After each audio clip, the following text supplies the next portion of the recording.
All right, so a lot of you might not know this about me, but in 2016, I actually had the opportunity to work for Tesla Motors at the time. One of the things that I learned then, outside of the fact that it was a quality product, was everybody had the same three questions. Everybody. And at this point, you would think maybe those questions subsided. Maybe the answers are pretty much out there. People don't really have as much, range anxiety as they did before. But unfortunately, it's the same three questions. Figure we could go over those same three questions here, and maybe I answer some of the questions that you have about potentially on an electric car yourself. So let's get into it.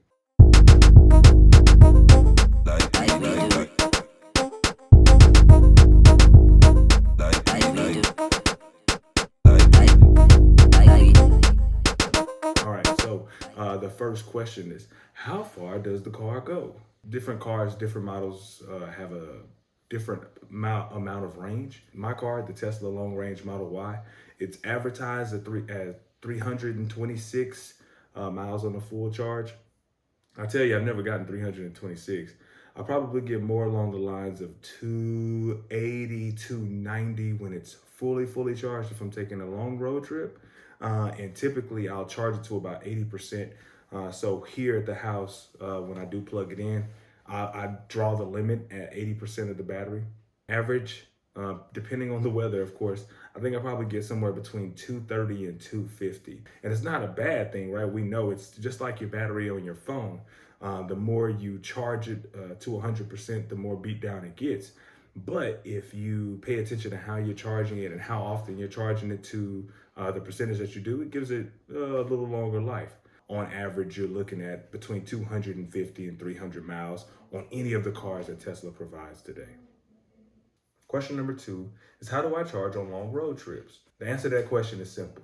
The Tesla Supercharging Network. Tesla superchargers are placed about 100 to 150 miles in between each other, going from city to city. Depending on the metropolitan area, you might have quite a bit. So as an example, Dallas, you'll see that you have them sparse. You have them in Denton, you have them in South Lake, you have them in Frisco. They're all over the place. But you know that if you're traveling within the Dallas Metroplex, the Dallas Fort Worth Metro, you know that if you're traveling in the Dallas Fort Worth Metroplex, that there are local places that you can charge without having to be on a major freeway. So that's part of it. And those charge you really fast. So if you are taking a long road trip, the car actually will line it out for you.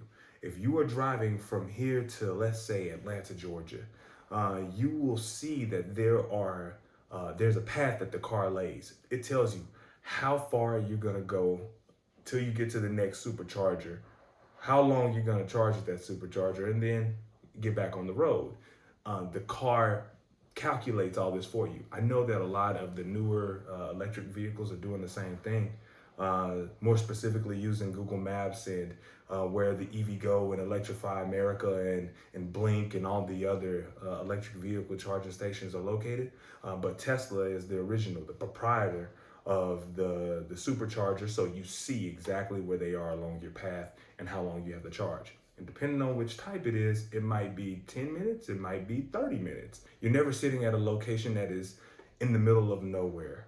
You will always be near shopping centers, you'll always be near food, you'll always be near hotels.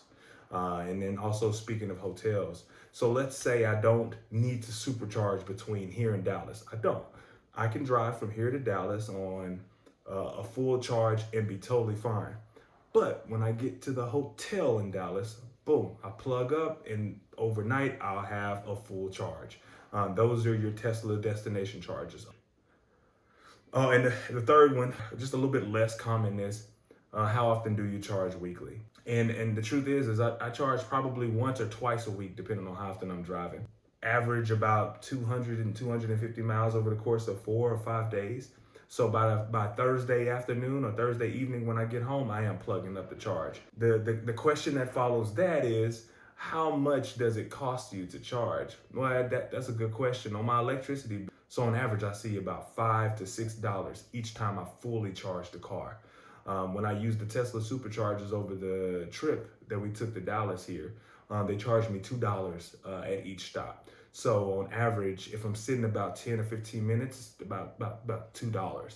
But if I stay for the full 30, if I'm trying to charge my car to a reasonable rate to where I won't have to charge for a couple of days, then it's probably going to be about 6. But I've never seen it crack over $8. When I stop at a Tesla supercharger, I'm not in the middle of nowhere, so I'm not worried about some randomness happening while I'm hanging out in my car.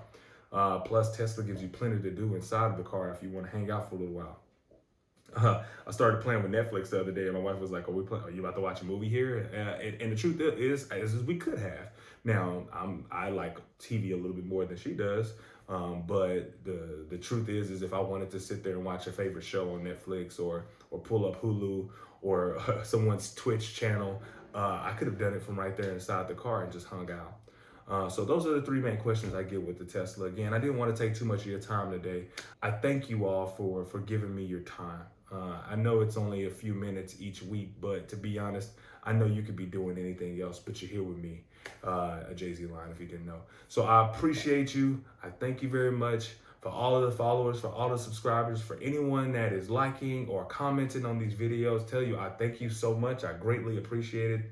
The truth is, again, this is really just for fun. So anything that it becomes, hey, it's because you helped it become that, and I hope you know it. So a salute to you all. Next week, I think we'll do the review of the Hoka One Carbon X2.